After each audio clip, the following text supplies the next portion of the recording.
실장 정리를 해보도록 하죠. 먼저 장혁진 연구원님, 외국인들의 수급의 연속성이 중요하다라고 말씀하셨는데 저희가 시장을 볼 때 어떤 부분 좀 체크하면서 확인해야 될까요? 네, 일단은 최근에 이제 상해종합지수가 조금은 낙폭과대해서 좀 안정을 찾고 있는데요. 상해종합지수랑 국내 코스피랑 거의 지금 차트 흐름이 비슷하게 나오고 있습니다.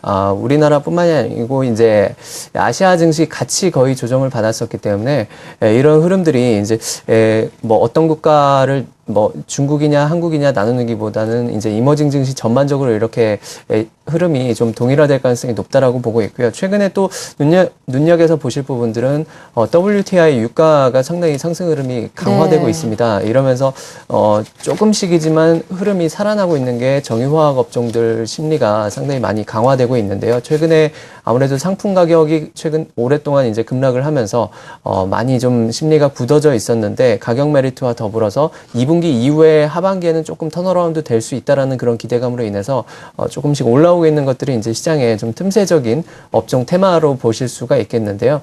상해지수랑 뭐 유가 흐름들 계속 함께 보시면서 중국 관련 업종들이나 그런 상품 관련 업종들은 단기적인 매매는 충분히 가능할 수 있는 그런 심리가 형성이 되고 있는데 결국 시장 전반적인 뭐 반등이 일어나려고 하면은 지난주에도 말씀을 드렸지만 삼성전자에 대한 외국인 수급과 시장 전반적인 외국인들 선물 수급이 가장 좀 중요하지 않을까 생각이 들고요. 기본적으로 지금 시장이 강세장으로 한 번에 돌아서기에는 여러 가지 무리한 요소들이 많이 있습니다. 그렇기 때문에 적극적으로 가격 메리트만 보고 들어가기에는 여전히 좀 눈치 봐야 될 부분들이 좀 많이 있다라고 판단이 들고요. 외국인 수급 계속 체크를 하면서 이런 좀 단기적인 아이디어를 가지고 좀 시장에 접근을 하시는 게 대형주 쪽에서는 좀 짧게라도 수익을 낼 수 있는 그런 방법이 아닐까 생각이 듭니다. 네. 일단 외국인들의 수급의 연속성을 확인하는 것이 중요하다. 다시 말해서 지수가 아니라 업종과 종목별로는 분명히 단기적으로 매매할 부분이 있다라는 것도 염두에 두셔야 할 것 같고요. 코스닥 시장 허윤정 연구원께서 정리를 해주실까요? 네, 일단 코스닥 시장 같은 경우에도 지금으로선 지수에 대한 대응보다는 개별적인 종목에 대한 대응이 더 유연하실 것 같습니다. 코스닥 시장은 현재 지금 윗단은 121선 그리고 하단은 201선으로 좀 갇혀있는 모습인데요. 지수가 큰 변화 없이 그 장기적인 이평선 내에서의 흐름을 좀 보여주게 된다면 아마도 종목별로 좀 차별화라든지 아니면 어떤 개별 종목의 장세 자체가 좀 이루어질 가능성이 높을 것으로 보고 있습니다.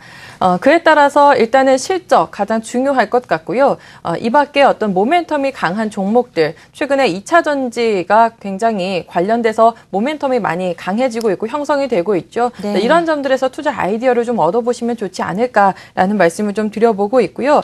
다만 이렇게 종목 장세가 나타나게 됐을 때에는 어느 정도는 좀 빠르게 치고 나오셔야 되는 점들은 유의사항으로서 말씀 좀 드려봐야 될 것 같습니다. 종목별로도 순환매가 빠르게 일어날 수 있는 가능성을 내포하고 있기 때문에 당장에 좀 추세적으로 대응하시는 쪽보다는 그날 모멘텀이나 수급이 좀 이동 방향을 함께 따져보시면서 짧은 대응을 권해드리고 싶습니다. 네, 뉴스에 집중을 하자. 개별 종목들에 관련된 뉴스와 이슈에 집중을 해서 시장을 살펴보자라는 의견까지 들어봤습니다. 자, 하나대투증권 멘토스 장혁진 연구원, 한국투자증권 이프렌드에어의 허윤정 연구원과 함께 오늘 시장 자세하게 정리해봤습니다. 고맙습니다.